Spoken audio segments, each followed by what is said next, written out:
Samantala, kasunod ng pagdami ng bilang ng mga Pilipinong gustong manirahan sa Canada, nagpaalala ang Department of Migrant Workers o DMW sa mga Pilipino na idaan sa tamang proseso ang pag-migrate ng mga ito.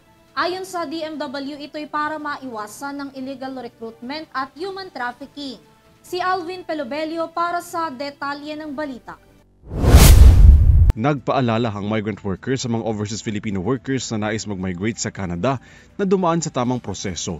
Kasunod ito ng napapaulat na maraming Pilipinong lumuluwas sa nasabing bansa na hindi dumaan sa proseso ng ahensya kundi dahil sa mga hindi lisensyadong recruiters na nagpapabayad ng sobrang mahal na fees. Problema, may mga recruiters itong mga kababayan natin na hindi lisensyado ng DMW, charge ng exorbitant fees. And over the last year, tinatanong na sa amin ni Commissioner Tansingco ng BI anong gagawin namin sa mga lumalabas ng bansa, sumusubok na lumabas ng bansa na ganito ang sitwasyon. May work permit Canada and hindi dumadaan sa DMW. So, we issued the DMW Advisory Number 9 which requires the OFWs to go through the